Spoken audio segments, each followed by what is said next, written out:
What's up, team? Hope we've all been well. I just thought I'd do a 1 month update video on how the first month of Sober 17 is going. It's definitely been a hard month, let's put it that way. There's been plenty of temptation. I'll try to give a sort of chronological recap, but as I'm talking, my brain's just going to start firing and grabbing things from all over the spot. I remember, it's funny, as soon as I was never a big drinker, and I never really drunk on weeknights or too much even on weekends, aside from, you know, the glass of wine here or there, or the special occasion where you have a few more. But it's one of those things where as soon as you take something away from someone and say that they can't do it anymore, all of a sudden I craved it so much and I just wanted to have it everywhere. It's the first time I felt temptation, and I felt a little bit of sort of resistance in terms of, oh, I really want one really badly, was a barbecue I went to. It was this beautiful, beautiful summer evening. It was like 6 o'clock or 6:30. The sky was still bright outside. It was a nice, not too hot, just like in the high 20s sort of weather. We were all sitting outside with a few friends and everyone had refreshing alcoholic beverages. We were enjoying some beautiful food. There was a cheese platter.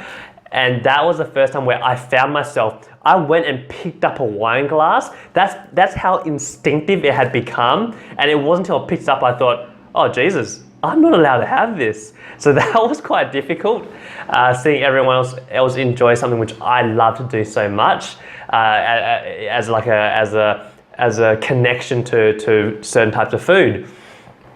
And that was a really interesting sort of thing where I became very aware of, wow, I had connected a cheese platter to red wine because it's something which I always had in conjunction with each other. So that was super interesting, and I'm feeling like I'm slowly breaking that neural connection.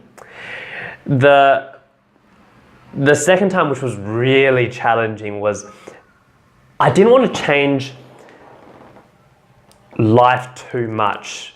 So for example, I didn't want to stay at home and be a hermit.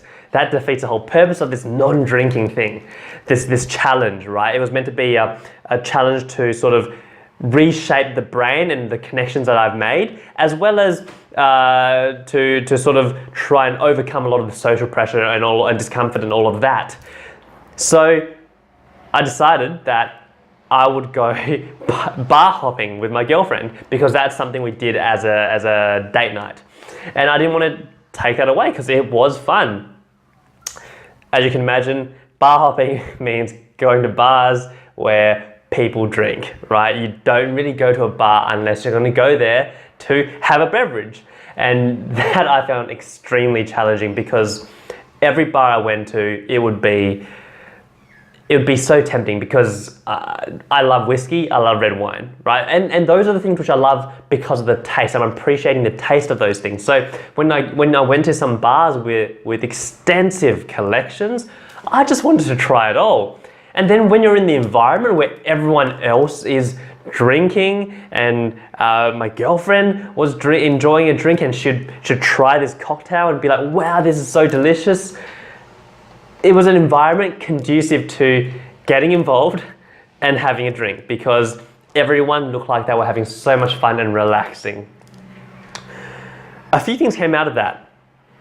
One being, it was very hard to get into. The night started slowly for me.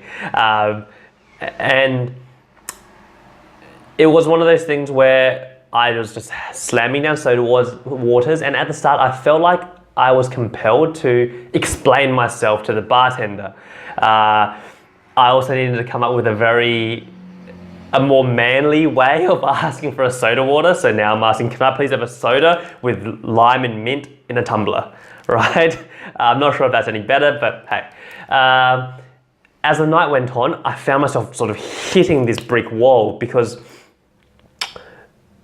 the later it gets, the more people are out. And the more drunker the people are who are out, and the more uninhibited they are, and the more crazy they are. As we started visiting venues which were a lot more robust, a lot more vibrant, I found myself getting more and more into my shell. I'm not sure if it's because the environment, the state of the environment was up here and that just kept getting higher, whereas I stayed the same, or whether the environment just had increased a bit and I just receded into my shell. But I definitely found that was a struggle. It took me a lot of awareness and willpower to be like, oh my God, I'm crawling into my shell right now. This is really uncomfortable, but why? It shouldn't be. So it took a lot of work and effort to sort of lift my state to a similar sort of level to where everyone else was at. But the funny thing is, once I was able to lift the state, I was able to actually appreciate the bar, everyone being crazy and having fun for what it was, and it sort of dragged me along into it, and I really started enjoying myself. So that was a very interesting experience. What was also funny is it seemed like people get to a point where they hit a brick wall, where the alcohol sort of just, the liquid lubrication sort of wears off, they hit a wall and crash, and I just sort of kept going. I had an abundance of energy, which was cool. I also found by me not drinking, my partner, she actually drank less too. So in the past when we've gone bar hopping, we would have, in a span of 5 bars had X amount, and we would have just been, very happy. This time around, she didn't have anywhere as much as she did before. So that sort of lend a bit of weighting to the you are who you hang around sort of thing. I certainly didn't say don't drink. I was encouraging her and buying rounds. So that was an interesting experiment. And very recently, I went to a wedding in Kangaroo Island. It was absolutely beautiful. I was a bit nervous. I was very nervous, to be honest, for a few reasons. One, because it was a wedding where I didn't know many people there. And what do you do in a social situation where you don't know many people? You get liquid courage and you make new friends. And the second reason is because I've never actually been to a wedding where I have not had a drink. Right? When I think back of all the weddings I've been a part of, I've always had a drink. So A, it would be making new friends where you don't know many people at all. B is making those friends where everyone else is bonding over alcohol, and being the one guy who's like, I'm just gonna stick on soda waters. And 3, enjoying this wedding, the dance floor and everything, like dancing without liquid courage, all of that. All those things were sort of filling me with a bit of anxiety. So I had to sort of pull out all the sort of mental self-development hacks on how to increase my own state, talk through the anxiety, really feel it, and all of that sort of stuff. That wedding was so much fun. I had an absolute blast. I lasted the whole distance. It was definitely hard. It was a very hot day and it was a beach wedding. We were on the sand. Kangaroo Island is one of the most beautiful places I've been to. Just as a segue, if you go, off topic, if you guys haven't been, check it out. It was beautiful. It was this beautiful wedding, and they had some drinks, gin cocktails at the ceremony.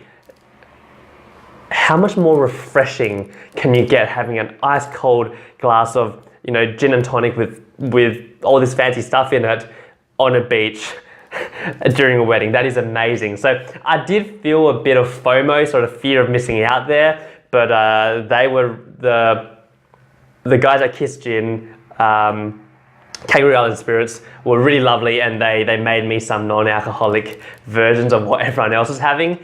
But when we got to the actual reception area, it definitely was hard at the start, where they didn't even have they didn't have mineral water, so I was just drinking bottles of water. I eventually migrated to bottles of water in a wine glass, just so it felt a bit less sort of ghetto, holding a bottle of water compared to one in a wine glass.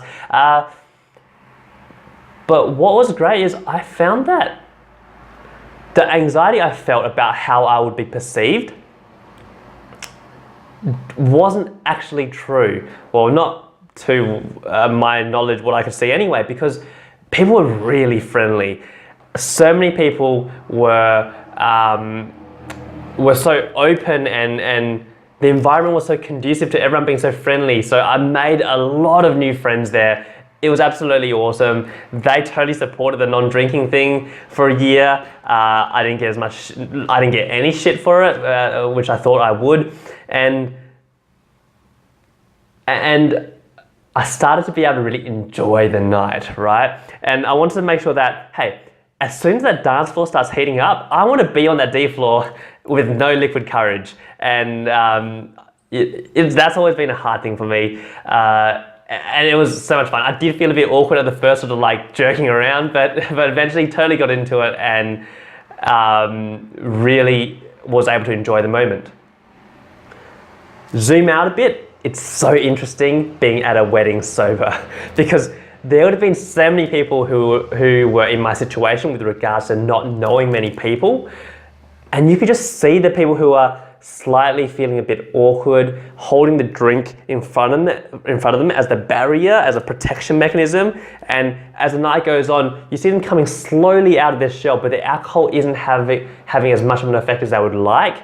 Then other people, you can see them sort of becoming bolder and more uninhibited as the night goes on. It was just such an interesting people watching experiment as well. I really enjoyed it. Then you see people having fun and being totally loose as well.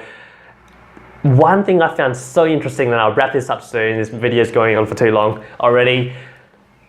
I felt drunk. I'm not sure if it's either my brain has just connected wedding and party environment and the smell of alcohol because everyone else is drinking to being drunk, so my brain tricked itself into feeling you're slightly drunk, you're slightly tipsy, or whether just being in that environment was almost a blur. It was surreal, right?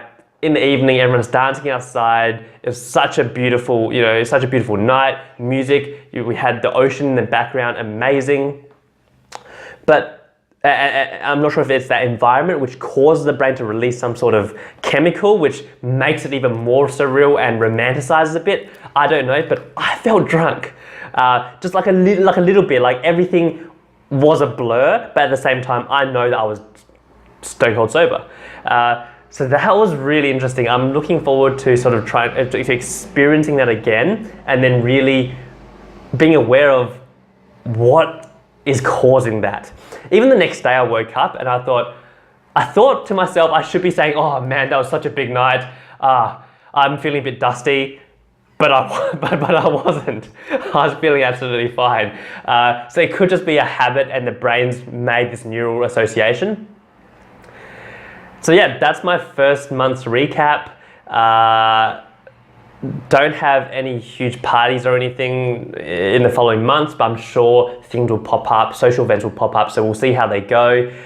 Thanks for following this, guys. Thanks for being the audience. And as the months go on, I'll start sort of pushing the Beyond Blue page a lot more. I know it's early days still, but it is for a great cause.